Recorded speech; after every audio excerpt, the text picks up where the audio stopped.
अच्छा भाई, तो सीन कुछ ऐसा है कि आज हम लोग पढ़ेंगे डाटा ट्रांसमिशन। तो डाटा ट्रांसमिट किस तरीके से किया जाता है, किस तरीके से एक जगह से दूसरी जगह ट्रांसफ़र किया जाता है। तो उसके अंदर सबसे पहली बात हम लोग को एक बात पता होनी चाहिए कि डाटा को ट्रांसमिट करने से पहले हम उसको ब्रेक डाउन करते हैं, और जो चंक्स के अंदर ब्रेक डाउन करते हैं उसका स्पेशल नाम क्या बोल देते हैं हम लोग, पैकेट्स।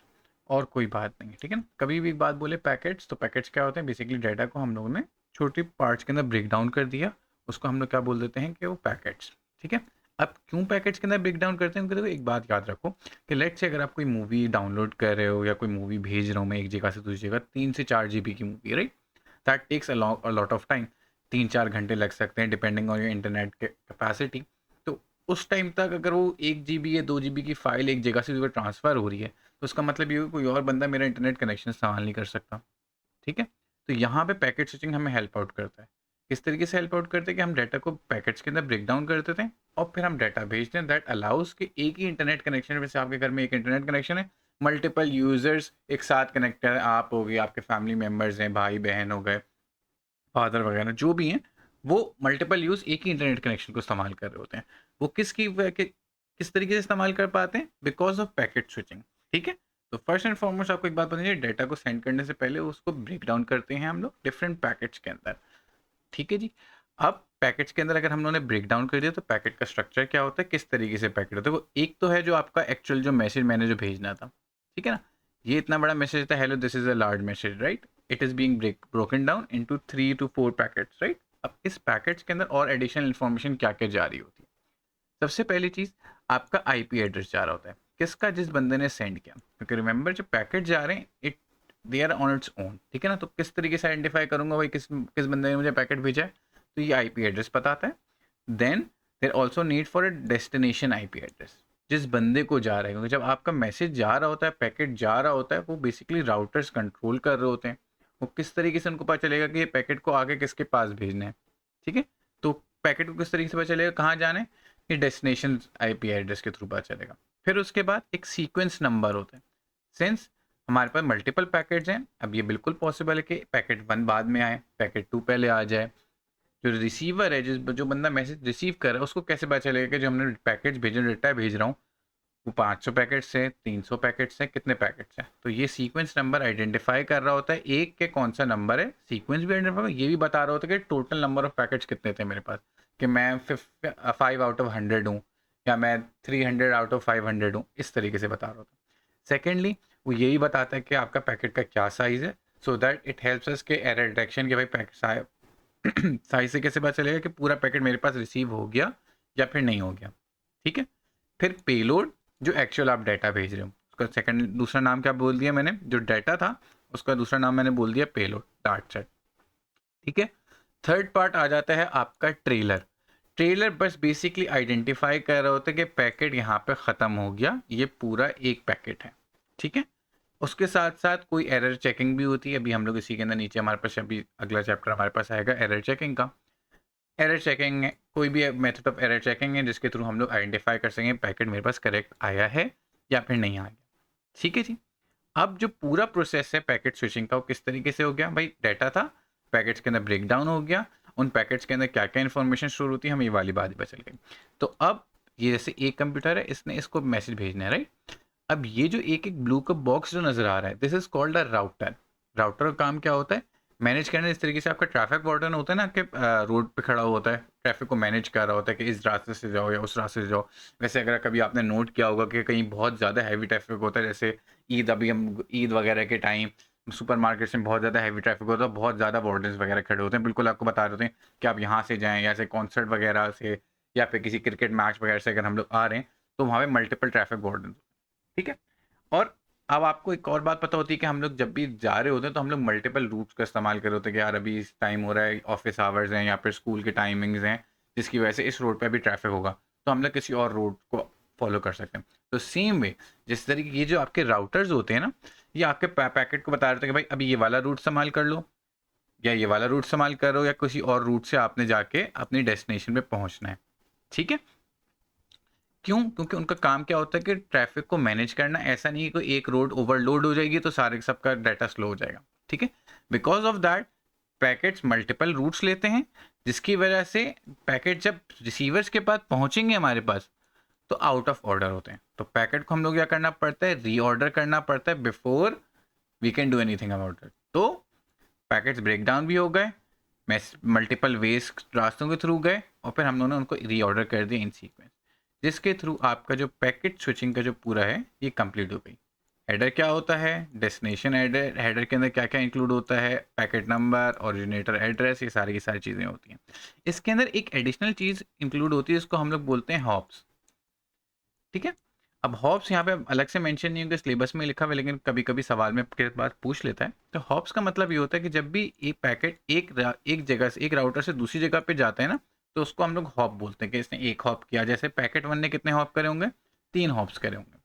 इसी तरीके से हम लोग खुद से एक एस्टिमेट लगा रहे हो लेते हैं कि अगर मैं यहाँ पाकिस्तान में बैठा हूँ, यूएस में अपने किसी दोस्त को मैसेज भेज रहा हूँ, तो कंप्यूटर ऑटोमेटिकली एस्टिमेट कर लेता है कि भाई 2000 हॉप्स लगेंगे।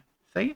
हाउएवर कभी कभी क्या होता है कि ये राउटर सही तरीके से ट्रैफिक को मैनेज नहीं कर पाते। तो फॉर एग्जांपल इसने इसको भेजा, इसने इसको भेजा, इसने यहाँ भेजा, इसने वापस पीछे भेज दिया, और इस तरीके से मेरा पैकेट लूप के अंदर फंस जाता है।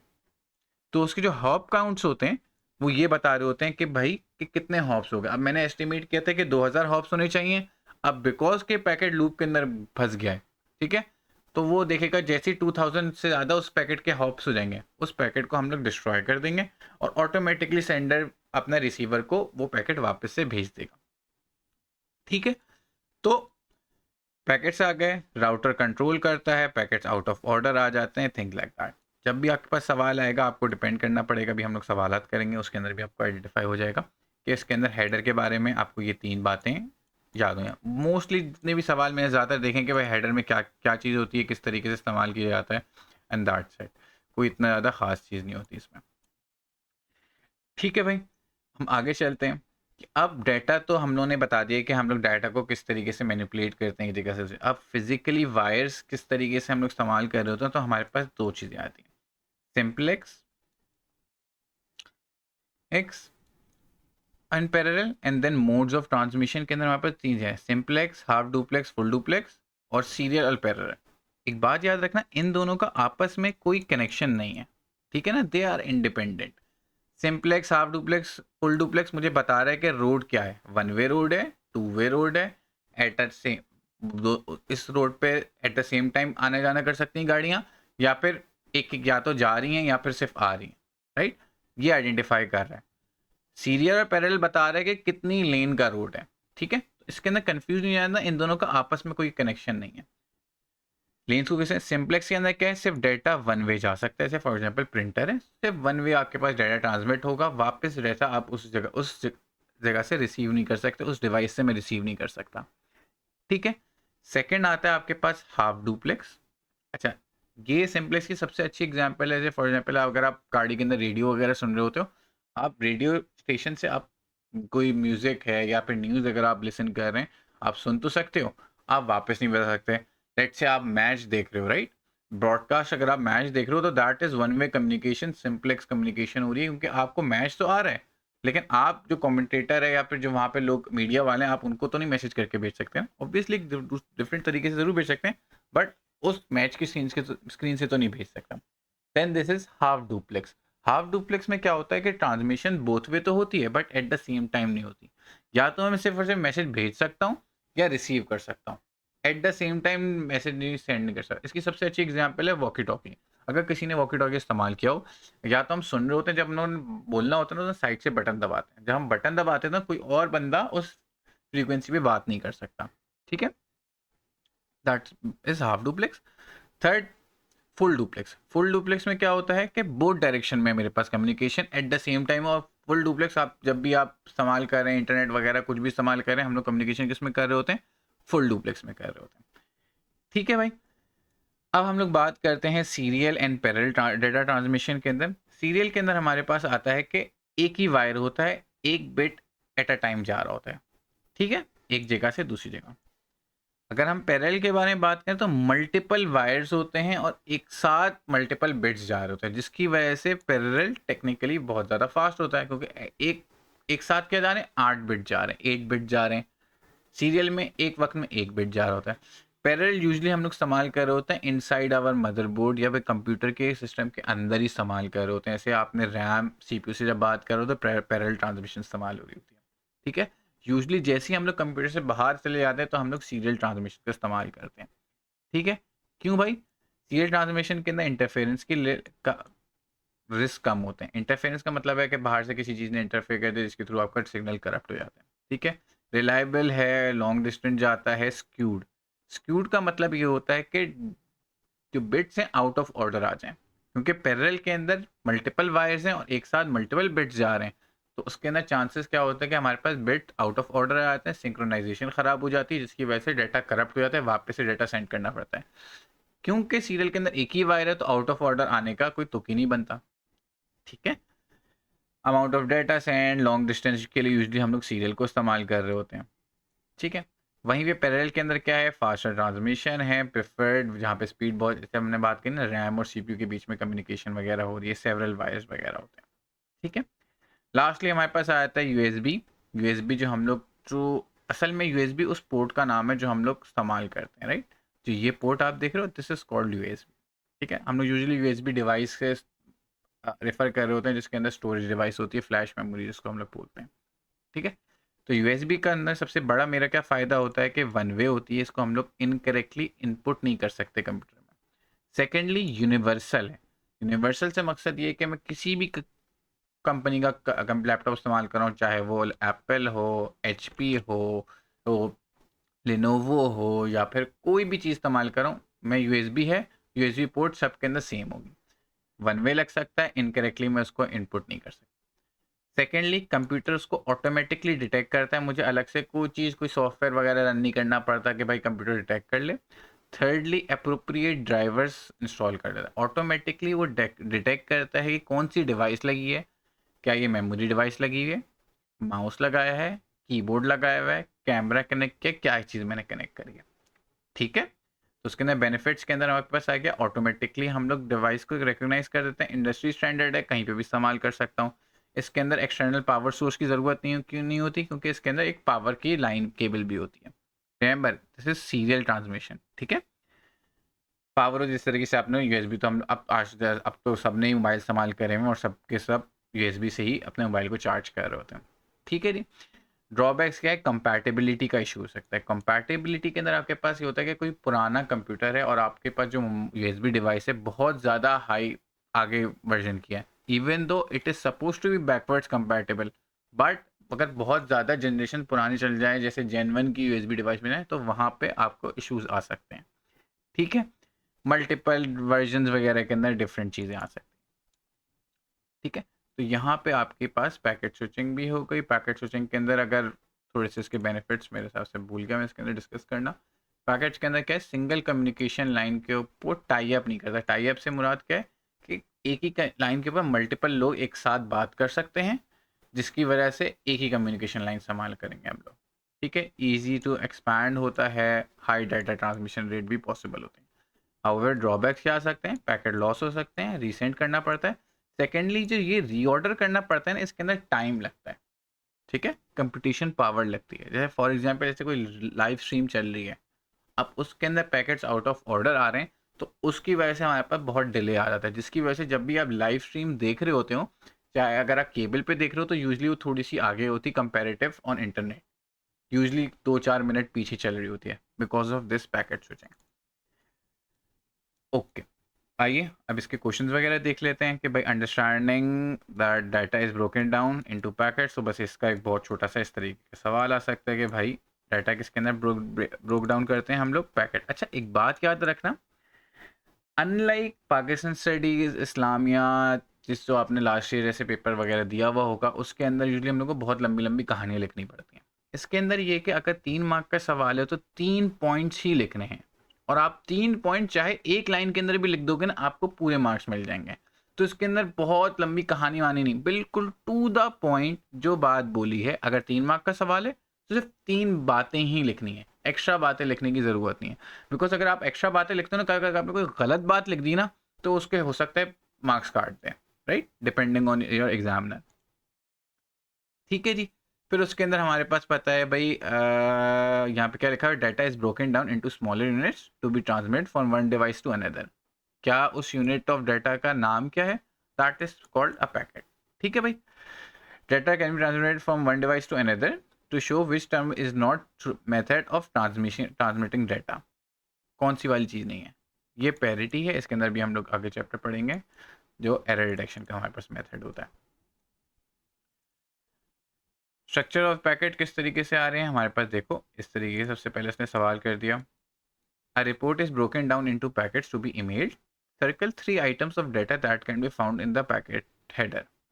पैकेट हेडर की देखो यहाँ पे उसने क्या स्पेसिफाई किया कि पैकेट हेडर। अगर आपने पेलोड कर दिया, ये चीज़ किस में होती है? पैकेट के अंदर तो होती है, बट हेडर के अंदर क्या होती है? नहीं होती। तो इस वजह say that would be incorrect. तो हमेशा याद रखना, specially in computer science, examiner हमेशा कोई ना कोई छोटी सी ऐसी बात लिखते हैं जिसकी वजह से आपको कंफ्यूज करना होता है।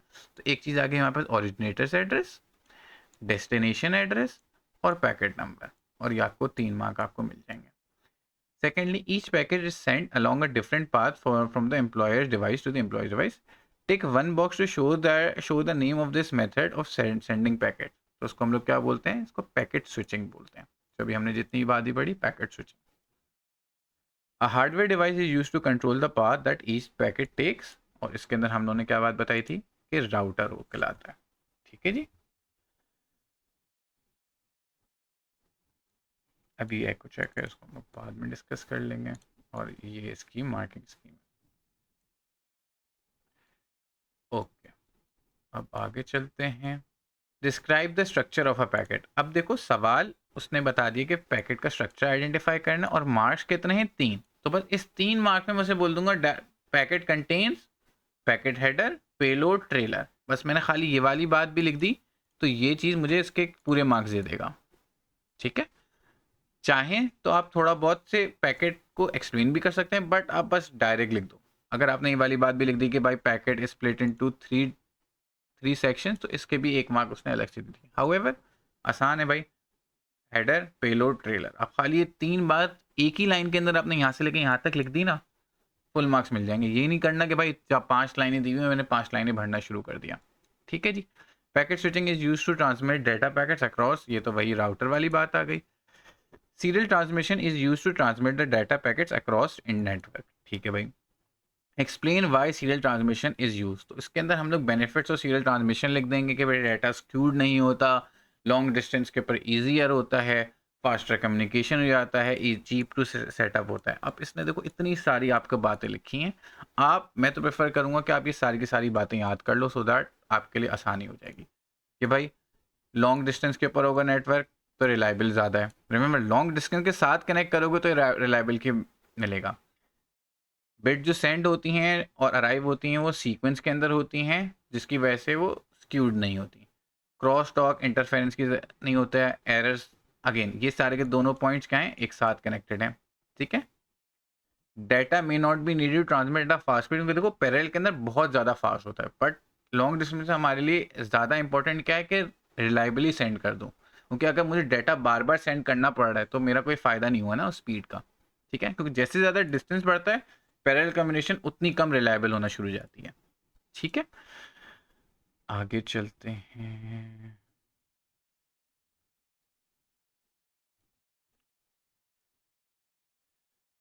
भाई ये 2 पीस ऑफ इंफॉर्मेशन के अंदर हमारे पास बात आ गई, तो हम लोगों ने वही वाली बात करनी है कि भाई अब इन 3 चीज़ों में से कुछ भी एक चीज़ लिख दो। Explain how the file is transmitted using packet broke down होता है। बस 1 मार्क का सवाल है तो 1 मार्क लिख दिए, 2 मार्क का सवाल है तो 2 मार्क लिख दिए। ठीक है। और ये 5 मार्क का सवाल तो इन 5 में से कोई सी पॉइंट्स लिख दो कि भाई डाटा ब्रोक डाउन होता है, डिफरेंट रूट्स लेके जाता है, राउटर कंट्रोल करता है, पैकेट्स आउट ऑफ ऑर्डर आते हैं और उसको रीऑर्डर कर दें। ये सबसे आसान बातें इसमें याद करना, और ये सारी बातें आप याद कर लो। ओके।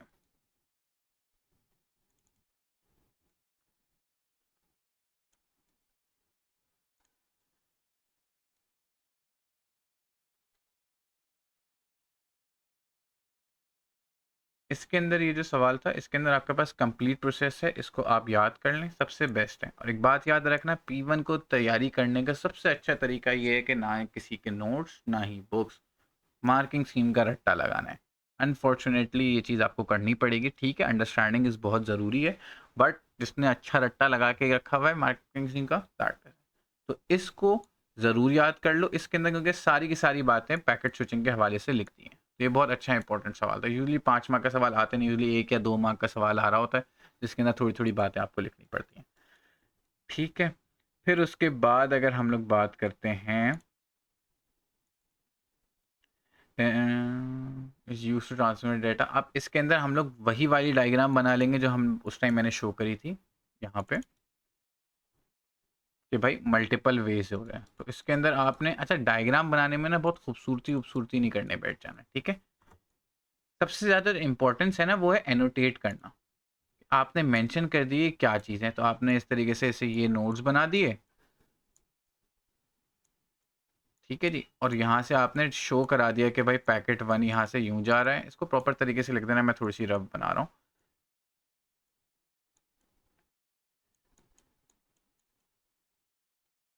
और यहाँ से हमारे पास पैकेट 1 पहुँच रहा है, यहाँ से पैकेट 2 पहुँच रहा है। ये चीज़ क्या है, ये राउटर कहलाता है। तो ये प्रॉपर तरीके से एनोटेट करना आपके लिए बहुत ज़्यादा इंपॉर्टेंट है, ठीक है। अगेन खूबसूरती बनाने की ज़रूरत नहीं, बॉक्सेस बस राउंड्स वगैरह बना दिए, इसको मेंशन कर दिए कि भाई राउटर है, पैकेट्स डिफरेंट रूट्स लेके जा रहा है। यहाँ पे ऊपर लिख भी देना है कि packet packets take different route to reach the receiver. ठीक है, तो इस तरीके से आपको फुल मार्क्स मिल जाते हैं। अच्छा जी,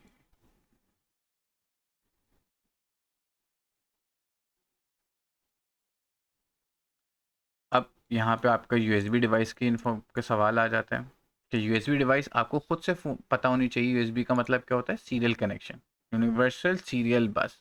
ठीक है, डिस्क्राइब करना है कि किस तरीके से ट्रांसमिट होता है यूएसबी कनेक्शन में। सबसे पहली बात क्या आ गई, सीरियल ट्रांसमिशन। सेकंड क्या बात आ गई, अब सीरियल ट्रांसमिशन की सारी बातें लिख दो। इवन तो सवाल ने कंफ्यूज करने के लिए आपको क्या बात बोल दी है, यूएसबी, तो इसमें बच्चे थोड़े से कंफ्यूज जाते हैं। लेकिन ट्रांसमिशन कौन सा इस्तेमाल हो रहा है, सीरियल हो रहा है ना, तो सीरियल वाली सारी की सारी बातें लिख दो। हाँ, अब यहाँ पे बेनिफिट्स आ गए कि यूएसबी कनेक्शन के क्या क्या बेनिफिट्स होते हैं। तो यहाँ पे स्पेसिफिक वाली हो गई कि अब डिवाइस को भी हम चार्ज कर सकते हैं, यूनिवर्सल स्टैंडर्ड है, फास्ट रेट होता है, ऑटोमेटिकली डिटेक्ट होता है। आप लोग ने यूएसबी इतनी डिवाइसेस इस्तेमाल करी हैं, यूएसबी केबल्स इतनी इस्तेमाल करी हैं, अपने दिमाग से भी लिख सकते हो यार। ठीक है जी। अब अगर हम लोग यहाँ पे बात आते हैं ट्रांसमिशन का, अगर सवाल मेजर सवाल जो होता है इस तरीके से कुछ बनकर आया होता है। Student use a mobile phone to take photographs for a school project, the student needs to transmit the photographs, they could use serial data transmission or parallel data transmission to transmit photograph. Describe how the photograph would be transmitted using serial. Again, serial की जितनी भी हमने कहानी पढ़ी है वो सारी की सारी कहानी यहाँ पे लिख देंगे। एक वायर है, 1 bit at time.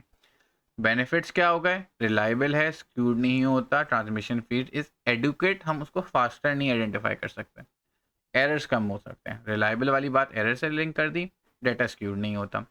One benefit of using parallel transmission, तो हम लोग फास्टर। ठीक है,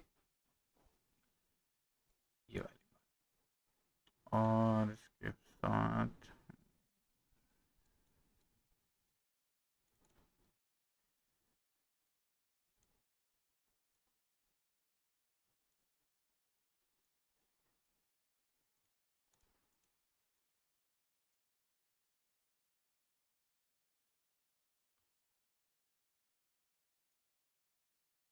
ठीक है, वही सीरियल वाली बातें, सेम बात अपन देखा होगा बाकी सारे के सारे सवाल में सेम बात रिपीट हो रही है। बस मैं देख लूँ कि कोई डिफरेंट यूनिक तो नहीं आ गया।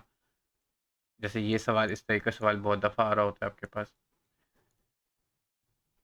रिमेम्बर मैंने क्या बात बोली थी, सीरियल और सिंप्लेक्स अलग है। तो डेटा ट्रांसमिट सिंगल वायर, तो सीरियल आ गया। 1 बिट एट अ टाइम, तो सिम अब sorry 1 bit eight a time in one direction only, तो वन डायरेक्शन से हमें पता चल गया कि सिंप्लेक्स है। मल्टीपल वायर से पता चल जाता है कि पैरेलल है। बोथ डायरेक्शन है but one direction at a time, तो half duplex. Single wire, both direction same time, full duplex. और ये आखिरी वाली चीज़ तो सेल्फ एक्सप्लेनेटरी है। ठीक है, बाकी सारी की सारी चीज़ें कंप्लीट हो गई। चले, अब हम लोग बात करते हैं भाई, डाटा तो हमने एक जगह से दूसरी जगह पे ट्रांसमिट तो कर दिया। अब सबसे इंपॉर्टेंट बात ये कि सारी की सारी चीज़ें ऑटोमेटिकली हो रही होती हैं, ये बात आपको पता भी नहीं चल रही होती है अनलेस एंटल के बहुत बड़ा कोई इशू हो जाता है। जैसे कभी कभी आपने नोट किया होगा कि आपने व्हाट्सएप पे किसी को इमेज या पिक्चर भेजी, वीडियो भेजी, सामने वाले के पास डाउनलोड नहीं हो पा रही होती। बेसिकली क्या होती है, डाउनलोड तो हो जाती है बट वो फाइल करप्ट हो जाती है और वो ऑटोमेटिकली उस चीज़ को डिटेक्ट करके ठीक नहीं कर पा रहा होता। यूजुअली क्या होता है, कंप्यूटर ऑटोमेटिकली एरर को डिटेक्ट करता है, सेंडर की कंप्यूटर को बोलता है कि भाई वापस से फाइल भेज दो, और वो काम ऑटोमेटिकली हो जाता है और आपको पता भी नहीं चलता। हाउ एवर समटाइम्स ये एरर डिटेक्शन के जितनी भी मेथड है ना, फेल कर जाते हैं,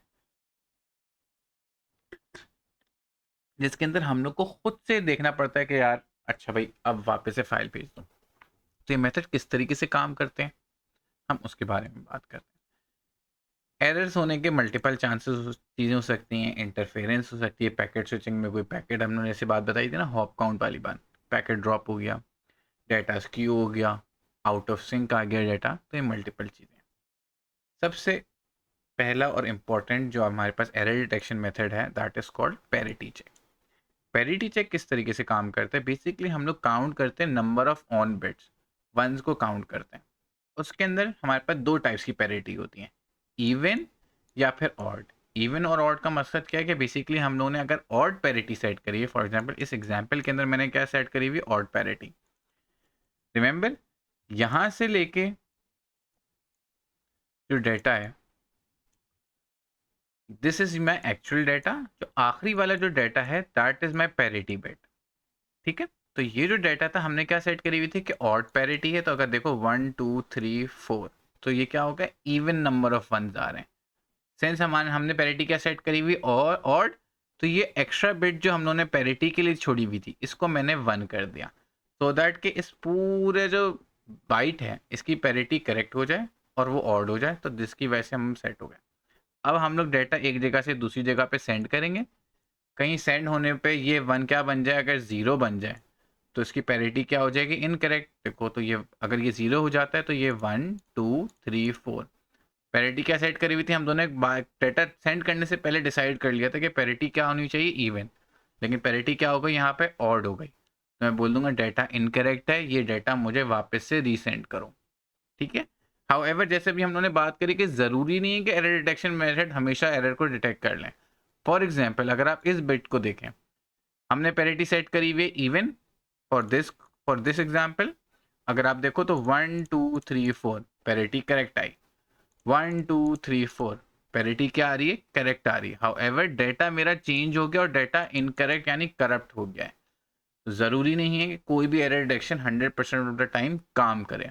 ठीक है, तो पैरिटी चेक कब काम नहीं करता, जब even number of bits change हो जाते हैं। कौन से बिट्स, इवन नंबर। ये बहुत इंपॉर्टेंट चीज़ है कि इवन नंबर ऑफ बिट्स अगर चेंज हो जाए, तो फॉर एग्जांपल यहाँ पे 2 बिट्स चेंज हो गए, यानी कितने, 4 बिट चेंज हुए, यानी 1 2 3 4, ये 4 बिट्स कितने थे, इवन थे, तो हमारे पास एरर डिटेक्शन फेल हो जाती है हमारे पास। ठीक है, अब रिमेंबर जैसे यहाँ पे हम लोग जब बात करें तो ये तो मैंने बता दिया था कि भाई ये इस बाइट के अंदर एरर है। हाउएवर मैं एरर करेक्शन नहीं कर पा रहा था, तो एरर करेक्शन के लिए हम क्या करते हैं, हम लोग पैरिटी ब्लॉक का इस्तेमाल करते हैं। तो पैरिटी ब्लॉक के अंदर कुछ ऐसा होता है कि अगर आप यहाँ पे ये चीज़ देखें तो यहाँ से लेके यहाँ तक का जो डेटा है that is your actual data. ये सिर्फ और सिर्फ पैरिटी बिट है जो हम लोग सेट करने के लिए इस्तेमाल करते हैं। ये पूरा पैरिटी बाइट है जो हम लोग पैरिटी को अब कॉलम वाइज सेट करने हैं। ये रो वाइज पैरिटी सेट कर रहा है, ये कॉलम वाइज पैरिटी सेट कर रहा है। ठीक है भाई, यहाँ पे पैरिटी हमने सेट करी हुई इवन, तो हम किस तरीके से आइडेंटिफाई करते हैं, अगर इस रो के अंदर देखें 1 2 3 4 5 6, तो यानी ये वाली रो ठीक है, 1 2 3 4 ये भी ठीक है। इस तरीके से आप सारी की सारी रोज चेक करते जाइए, और इस वाली रो में देखेंगे तो 1 2 3, तो सिर्फ और सिर्फ कितने हैं, 3, तो ये वाली रो इनकरेक्ट है, 3 is an odd number, 3 is an odd number, right. तो हमारी पैरिटी गलत आ गई, हमें पता चल गया कि भाई ये वाली रो में एरर इशू है। अब इसके अंदर 8 बिट्स हैं, 8 बिट में से कोई सी बिट भी इनकरेक्ट खराब हो सकती है। ठीक है,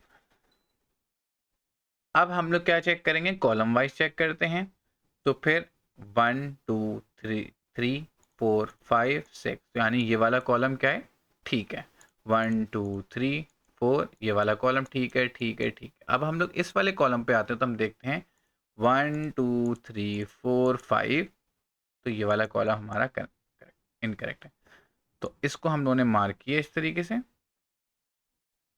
इसको हम लोगों ने इस तरीके से मार्क किया, और जहाँ पे इंटरसेक्ट आ रहा है, दोनों जगह रिपीट हो रहा है, तो मुझे पता चल जाएगा ये वाला बिट जो 1 हुआ है that is incorrect, it should be 0।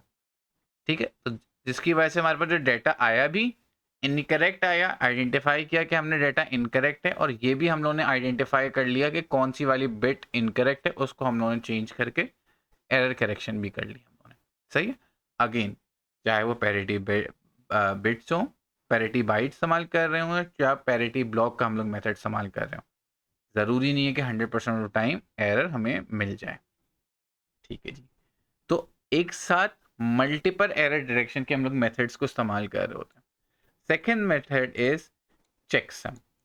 अब चेकसम किस तरीके से काम कर रहा है? चेकसम का एक फॉर्मूला है, एक एल्गोरिथम है। अब मल्टीपल एल्गोरिथम हम लोग इस्तेमाल करते हैं।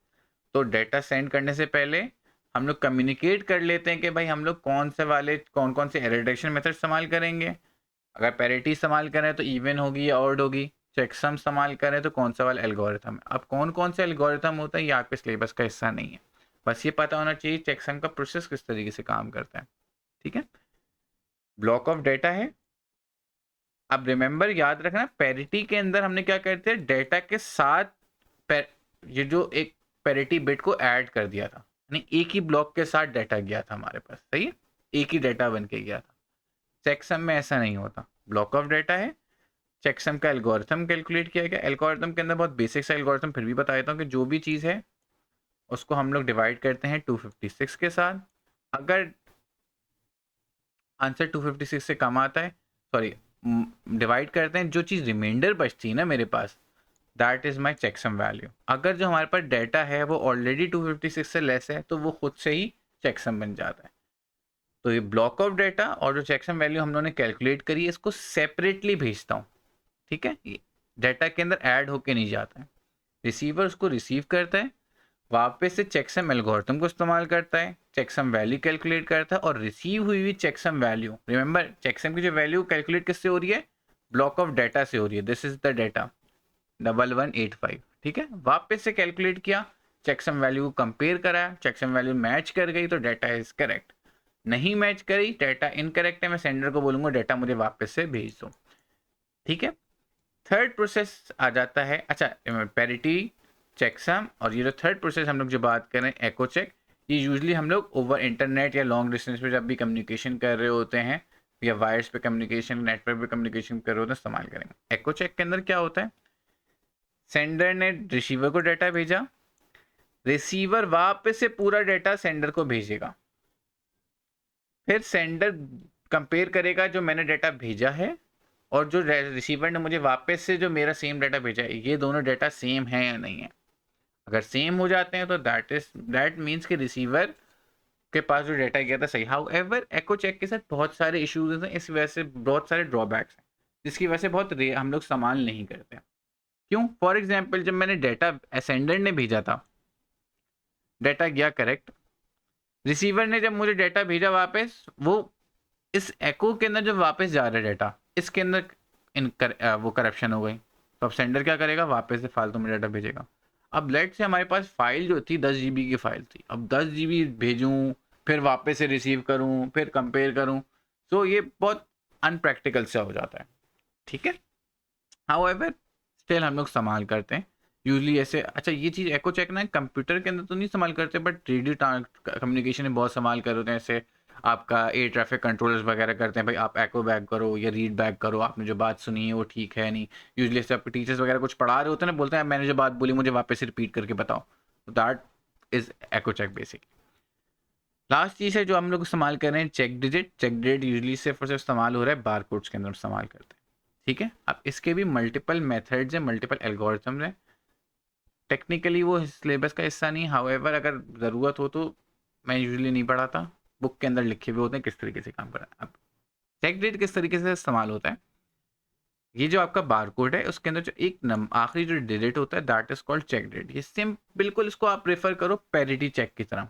पैरिटी के अंदर जिस तरीके से पैरिटी बिट ऐड होती है, वैसे ही इस नंबर के ऊपर हम लोगों ने क्या किया है, चेक डिजिट को कैलकुलेट किया है, और जो चेक डिजिट आया उसको हम लोगों ने साइड में जाके ऐड कर दिया। तो दैट मीन्स जब बाद में जब भी बारकोड स्कैनर रीड करेगा, फॉरन से उसको पता चल जाएगा जो मैंने रीड किया है दैट इज़ करेक्ट और नॉट। फॉर एग्जाम्पल जैसे आप सुपर मार्केट में देखें, फ़ोन से टीट टीट की आवाज़ आती है, कभी कभी वो नहीं कर रहा होता, वो बार बार टेढ़ा मेढ़ा फ्लिप करता है, बारकोड को साफ करता है, सही से स्ट्रेच करता है कि भाई सही से रीड कर दें। क्यों? क्योंकि चेक डेट सही से कैलकुलेट नहीं हो रहा होता।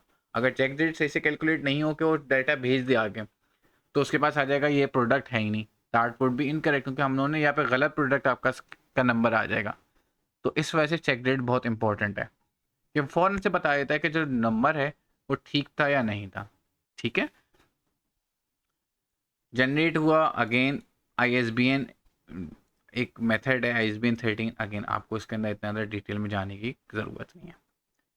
लास्टली जो हम लोग आपका जो मेथड है एरर डिटेक्शन का, that is automatic repeat request. That ये हर वक्त ही काम कर रहा होता है, इसके अंदर मल्टीपल एरर डिटेक्शन मेथड को जो इस्तेमाल कर रहा होता है खुद से। क्या होता है, हम लोग डेटा भेजते हैं, आप उसके अंदर डेटा मेथड कोई ना कोई एरर डिटेक्शन मेथड में समझ, चाहे वो पैरिटी चेक हो, एको चेक हो, आपका चेकसम का मेथड हो, कोई सा भी मेथड हमने इस्तेमाल किया, हम लोगों ने पहले से डिसाइड किया है। डेटा हम लोगों ने भेजा, रिसीवर क्या करेगा, एरर डिटेक्शन मेथड को इस्तेमाल करके आइडेंटिफाई करेगा कि एरर है या नहीं है। अगर एरर नहीं होता तो पॉजिटिव एक्नॉलेजमेंट भेजता है कि दैट मीन्स कि जो डाटा मेरे पास आया था बिल्कुल करेक्ट आया था। तो ट्रांसमिशन यहाँ पे रुक गई। लेट से उसने डाटा को चेक किया, एरर डिटेक्शन मेथड से एरर आया, तो वो नेगेटिव एक्नॉलेजमेंट भेजेगा, जिससे हम तो फिर सेंडर क्या करेगा, ऑटोमेटिकली वापस से डेटा भेजा। हमने बात की थी ना, ये जो एरर डिटेक्शन है ये सारे के सारे ऑटोमेटिकली हो रहा होता है, उसका बेसिकली नाम क्या है, ARQ, ऑटोमेटिक रिपीट रिक्वेस्ट। ठीक है, एंड थर्डली क्या होता है कि हम लोगों ने डाटा भेजा, रिसीवर ने कोई एक्नॉलेजमेंट ही नहीं भेजी। मुझे था कि यार डाटा सेंड होने में अराउंड 10 सेकंड लगेंगे, तो 10 सेकंड बाद लेट्स से 15 सेकंड तक, 15 से 20 सेकंड के अंदर एक्नॉलेजमेंट आ जानी चाहिए मेरे पास। हाउएवर एक्नॉलेजमेंट नहीं है, चाहे पॉजिटिव हो चाहे वो नेगेटिव हो, तो ऑटोमेटिकली डाटा क्या हो जाता है, हम लोग वापस से भेज देंगे। ठीक है, अच्छा ARQ के अंदर भी हम लोग मल्टीपल टाइप्स के अंदर होता है। एक होता है नेगेटिव एक्नॉलेजमेंट ARQ, जिसके अंदर हम लोग डाटा सिर्फ और सिर्फ खाली तब भेजूंगा जब तक वो मुझे जब नेगेटिव एक्नॉलेजमेंट भेजेगा। एक होता है पॉजिटिव एक्नॉलेजमेंट ARQ, कि मैं डाटा जब तक सेंड करता रहूँगा तब तक वो सामने वाला बंदा मुझे पॉजिटिव एक्नॉलेजमेंट नहीं देगा। ये चीज़ें हम लोग थोड़ा सा क्वेश्चन इंशाल्लाह करेंगे ना, उसके अंदर सारी की सारी चीज़ें आ जाएंगी। ठीक है भाई, ओके, आओ इसके सवालात देख लेते हैं।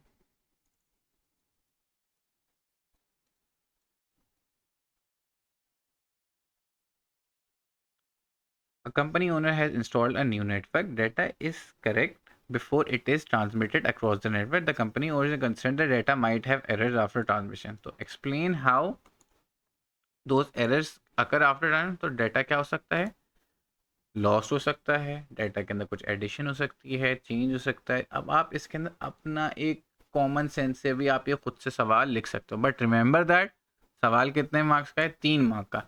सिर्फ ये 3 लाइनें मैंने लिख दी, चाहे वो सिर्फ एक लाइन के अंदर ही क्यों ना आ रही हो, मुझे पूरे 3 मार्क्स मिल जाएंगे। ठीक है, तो मेक श्योर करें कि हम लोग एक्स्ट्रा चीज़ें नहीं लिखें। ठीक है, फिर उसके अंदर हमारे पास यहाँ पे प्रोसेस आ जाता है, the owner decides to introduce an error detection system. Error detection system error detection को इस्तेमाल करें। The error detection system using odd parity check and a positive automatic repeat request query, ARQ। ठीक है, तो how does this system operate. तो सबसे पहली बात आपने थोड़ा सा इसके अंदर, क्योंकि सवाल कितना है, 8 मार्क का सवाल है, बड़ा सवाल है राइट, तो थोड़ा बहुत हम लोग ने इसके अंदर एक्सप्लेन करना पड़ेगा। सबसे पहली चीज़ कि भाई अगेन सवाल को बहुत गौर से लिखना, देखना कि क्या क्या उसने बातें बोली हैं। तो पैरिटी चेक को थोड़ा सा एक्सप्लेन किया कि हम 1 काउंट करते हैं, नंबर ऑफ वंस क्या होने चाहिए, ऑड होने चाहिए, ये वाली बात हो गई। डेटा सेंड होता है, टाइमर स्टार्ट हो जाता है, रिसीविंग डिवाइस काउंट करती है नंबर ऑफ वंस को, जिसके थ्रू एरर पता चल जाता है उसे। ठीक है, अगर डेटा ठीक हो जाता है, अब ये पूरा उसने पैरिटी चेक का सवाल दिखने में है किसका, ARQ का, लेकिन ज़्यादा बात है इसके अंदर, हम लोगों ने पैरिटी चेक होंगे, हमें पता तो चलेगा किस तरीके से एरर डिटेक्ट कर रहे हैं। नंबर ऑफ वंस को हमने बताया कि एक्नॉलेजमेंट है या नहीं है। No acknowledgement received with a set time frame, तो टाइम आउट, ये बेसिकली ये वाला जो पॉइंट है ये किसके बारे में है, पॉजिटिव ऑटोमेटिक रिपीट रिक्वेस्ट। जब तक पॉजिटिव एक्नॉलेजमेंट नहीं आएगी तब तक मैं डाटा भेजता रहूँगा। अगर ये नेगेटिव होता तो खाली मैं डाटा कब भेजूंगा, जब मुझे नेगेटिव एक्नॉलेजमेंट आएगी। कोई एक्नॉलेजमेंट नहीं आई मैं रुक जाऊंगा। सही है। जो नॉर्मल वाला होता है उसके अंदर हम लोग सारी की सारी चीज़ें देख रहे होते हैं। ठीक है, आगे अगेन वही रीज़न क्या हो सकता है, डाटा स्क्यूड है, इंटरफेरेंस आ गई, क्रॉस टॉक आ गया, सेम बात। बाकी क्या बोले, some error detection method use a calculated value for errors. ठीक है, calculated value to check for errors. ठीक है, tick one box to show which error detection does not use a calculated value. कौन सा वाला नहीं होता, देखो पैरिटी के अंदर पैरिटी बिट चेक कैलकुलेट होती है, चेक सम में चेक सम वैल्यू, चेक डेट में चेक डेट जो हम लोग ऐड करते हैं। सिर्फ एको चेक है जिसके अंदर हम लोग नहीं कर रहे। ये वही सेम ERQ की चीज़ें वापस से उसने रिपीट कर दी अगेन। इसको अगर तुम लोग ये याद कर लो सही तरीके से, एक दो दफ़ा याद कर लो, याद हो जाएगा। और इसके अंदर कोई इतना कंफ्यूजिंग वाली बात नहीं कि ERQ किस तरीके से होपफुली काम करते हैं। ठीक है, आगे चलते हैं। अच्छा जी, अब एक्सीडेंटल डेटा लॉसेस के हवाले से हम लोग बात कर लेते हैं। डेटा लॉस को अगर हम लोगों ने बचाना है तो एक तो हो गया एरर डिटेक्शन मेथड, हम लोग किस तरीके से एरर्स को डिटेक्ट करें, आइडेंटिफाई करें। हाउएवर अब हमारे पास है कि भाई डाटा को लॉस होने से किस तरीके से बचाऊं। कुछ भी चीज़ हो सकती है, तुम्हारे कंप्यूटर में भी डाटा डिलीट हो सकता है। सबसे पहली चीज़ बैकअप होना चाहिए ताकि हम लोग डाटा को रिस्टोर कर सकें। वेरिफिकेशन होनी चाहिए। हम लोग ये भी चीज़ें ऐड करेंगे, भाई कोई और हर बंदा डाटा को डिलीट नहीं कर सकता। सही है। फॉर एग्जाम्पल अगर आप इंस्टाग्राम इस्तेमाल कर रहे हो, राइट, सिर्फ और सिर्फ आप ही अपनी पोस्ट को डिलीट कर सकते हो या एडिट कर सकते हो। कोई दूसरा यूज़र इंस्टाग्राम का आपकी पोस्ट को नहीं छेड़ सकता। तो राइट, इसी चीज़ के अंदर हम लोग मेथड्स करते हैं, इसको हम लोग एक्सेस कंट्रोल करते हैं। आई बिलीव ये आगे आपके पास सिलेबस चैप्टर में अलग से भी आएगा। ठीक है, अब आ जाएं इसके ऊपर हम लोग पैरिटी ब्लॉक वाला मेथड इस्तेमाल अप्लाई करते हैं। इसको फटाफट देख लो। पैरिटी चेक अप्लाई करना है, वीडियो को पॉज कर लो और फिर आइडेंटिफाई करके मुझे बताओ कौन सी वाली रो के अंदर, कौन से वाले कॉलम के अंदर मेरे पास एरर है। ठीक है, चलो मैं आंसर दिखा देता हूँ। बाइट नंबर 4 और बिट नंबर 5 के अंदर एरर आ रहा है। इसके अंदर हम लोग देख लेते हैं कि भाई सही है। ठीक है, ये एरर आ रहा है। इसके अंदर एक्सप्लेनेशन वही कि भाई सारी की सारी चीज़ें वही रिपीट हो रही हैं ताकि हम लोग एक ही चीज़ को बार बार नहीं कर रहे हैं। इस आंसर को भी देख लो, मैं इसको अंदर अभी रिमूव कर देता हूँ। चेक कर लो पॉज करके। और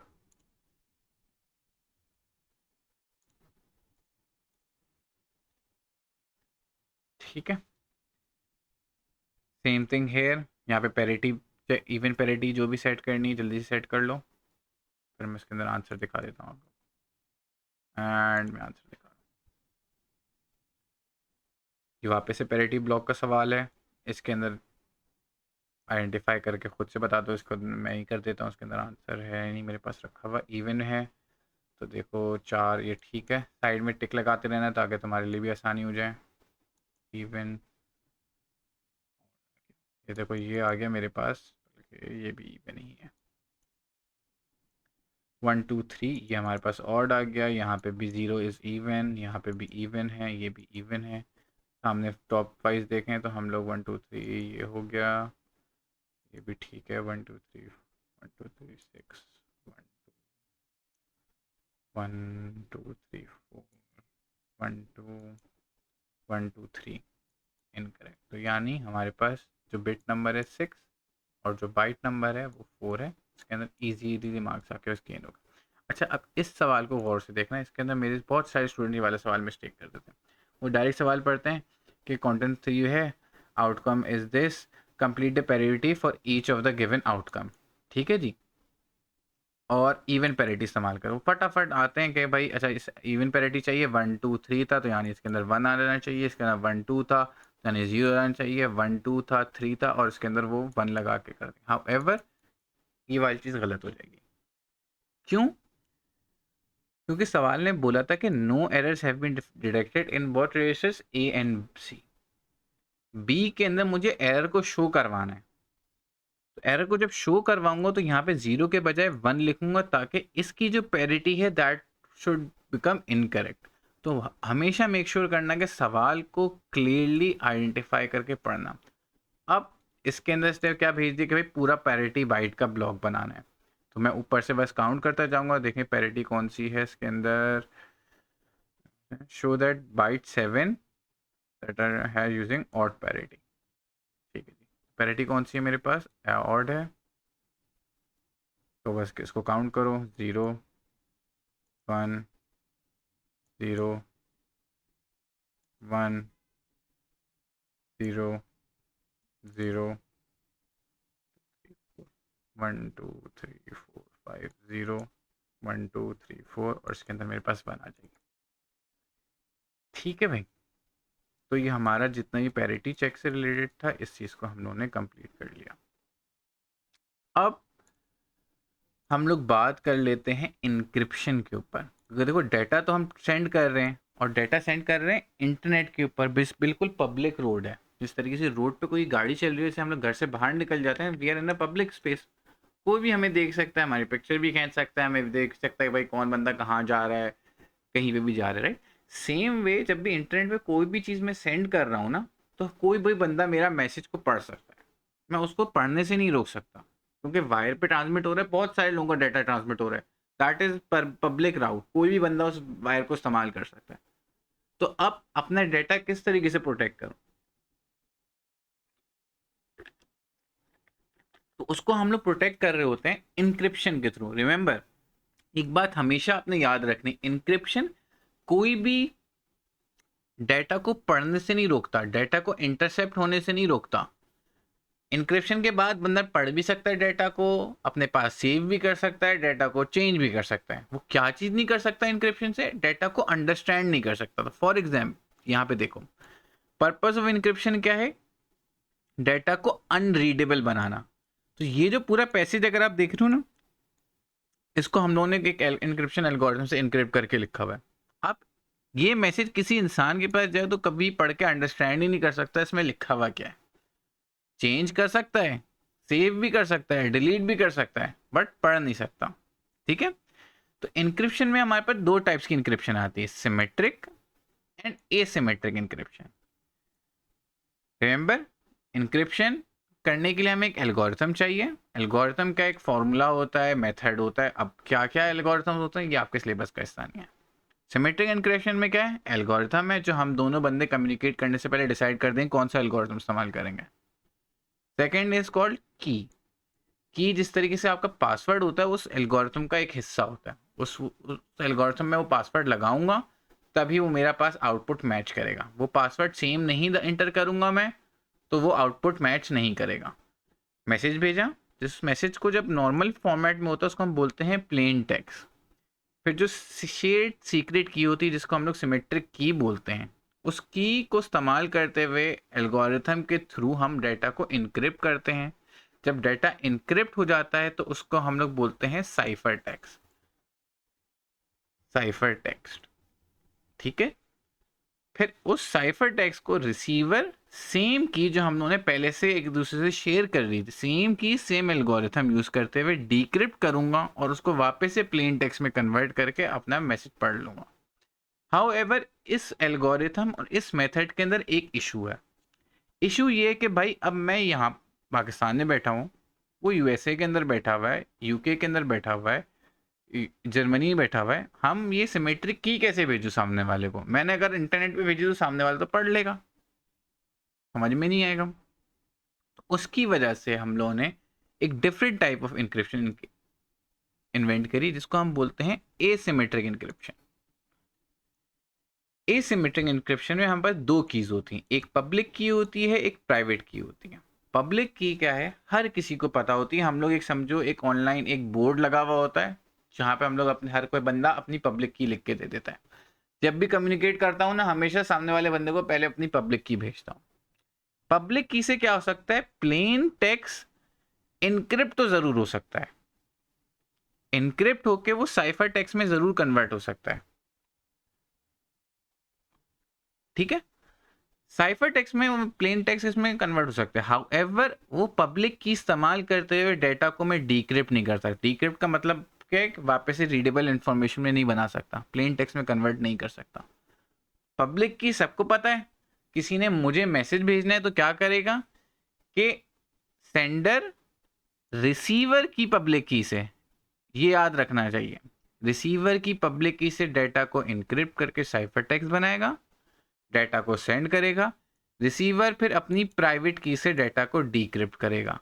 डेटा सिर्फ और सिर्फ रिसीवर की प्राइवेट की से डीक्रिप्ट हो सकता है, पब्लिक की से डीक्रिप्ट या किसी और की से डीक्रिप्ट नहीं हो सकता, क्योंकि ये जो दो कीज होती हैं पेयर्स के अंदर जनरेट होती हैं, मैथमेटिकली लिंक्ड होती हैं, ठीक है ना।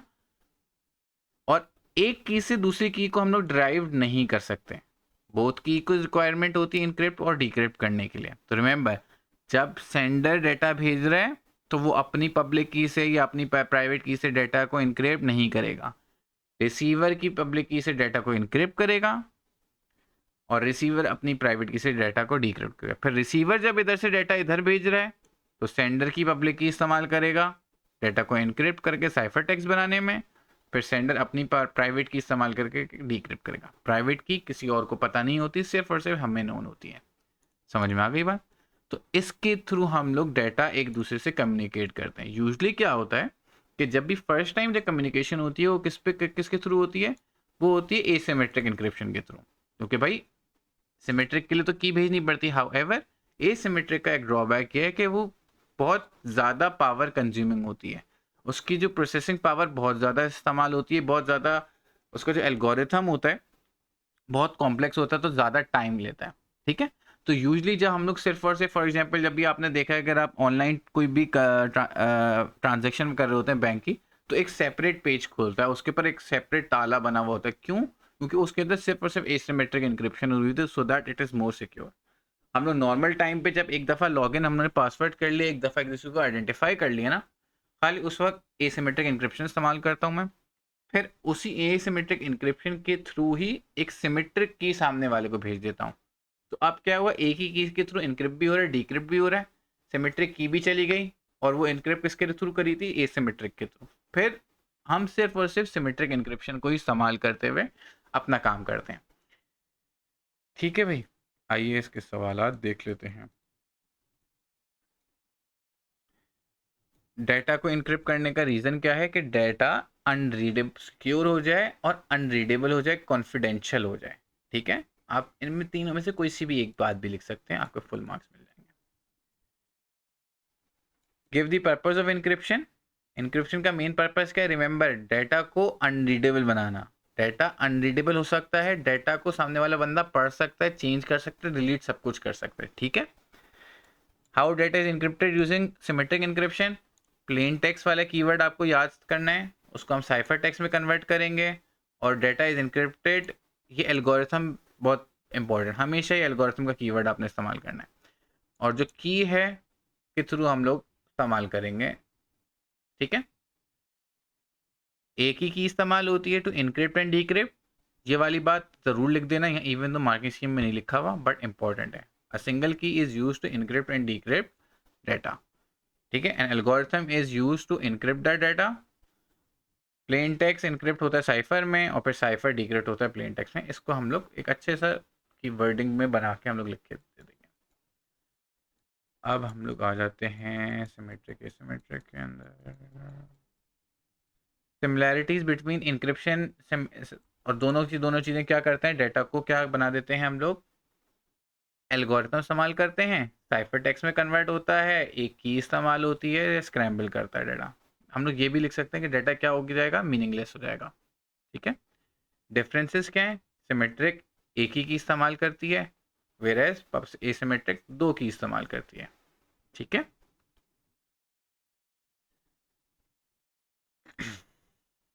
अच्छा जी,